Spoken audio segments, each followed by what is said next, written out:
এ পর্যায়ে আমরা একটু সাতক্ষীরায় যাব, সেখানে আমাদের সহকর্মী আকরামুল ইসলাম অপেক্ষা করছেন। আকরাম, এই যে পছন্দের প্রার্থীকে ভোট দিয়ে তার নিরঙ্কুশ জয়ের সাক্ষী হওয়া, সেই উল্লাস সাতক্ষীরার ভোটারদের মাঝে কে এখনো দেখছেন কিনা, সেখানে কি পরিস্থিতি সবশেষ জানাবেন। সোয়ার, সাতক্ষীরায় যে গতকাল যখন একটি কেন্দ্র থেকে ফলাফল উপজেলা রিটার্নিং কর্মকর্তার কার্যালয়ে আসছিল, কিংবা তার আগেই কিন্তু প্রার্থীদের যারা এজেন্ট রয়েছেন তারা কিন্তু মোটামুটি একটি ফলাফলের চিত্র তারা পেয়ে যান, এবং তারপরেই সাতক্ষীরার যে 4টি আসনের বিজয়ী জামায়াত প্রার্থীর কর্মী সমর্থকরা কিন্তু আনন্দ উল্লাসে ফেটে পড়েন। তবে নির্বাচন পরবর্তী যে সংঘাত সহিংসতার একটি আশঙ্কা বরাবরই ইতিপূর্বে ছিল এর আগের সময়গুলোতে, তবে এবার কিন্তু সাতক্ষীরার একটি ব্যতিক্রম চিত্র আমরা দেখতে পাচ্ছি।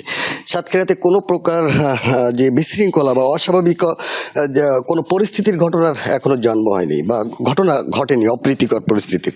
সাধারণ মানুষরা যেটি বলছেন যে তারা তাদের পছন্দের প্রার্থীকে ভোট দিয়েছেন, এবং নির্বাচনের আগেও আমরা সাধারণ মানুষদের সঙ্গে কথা বলেছিলাম, তাদের বরাবরই যে একটি আশা আকাঙ্ক্ষা থাকে প্রার্থীদের কাছে যে দুর্নীতিমুক্ত সমাজ গড়ার, সাতক্ষীরার যে অবহেলিত একটি জনপদ, সেই জনপদের উন্নয়ন করা এবং স্বাস্থ্য সেবার উন্নয়ন করা। সাতক্ষীরার রেল লাইনের একটি দাবি রয়েছে, সাতক্ষীরার সড়কগুলোর দুর্ভোগ বেহাল অবস্থা, সেগুলোর উন্নয়ন করা।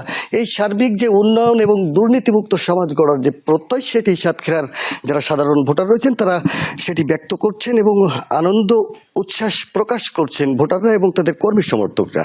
আমরা রয়েছি জেলা প্রশাসকের কার্যালয়ে। মোটামুটি কালকে যখন ফলাফল ঘোষণা হতে কিন্তু মধ্যরাতেরও পরে শেষ হয়। এখন কিন্তু যে সাতক্ষীরার 4টি আসনে যে জামাত প্রার্থীরা জয়লাভ করেছেন, এখন জেলা রিটার্নিং কর্মকর্তার কার্যালয়ে তারা আসবেন এবং এখান থেকে আনুষ্ঠানিকভাবে তাদের ফলটি গ্রহণ করবেন। সেই প্রস্তুতি কিন্তু রিটার্নিং কর্মকর্তার কার্যালয়ে আমরা দেখছি কর্মকর্তারা নিচ্ছেন, এবং প্রার্থীরা হয়তো কিছু সময়ের মধ্যে এখানে আসবেন।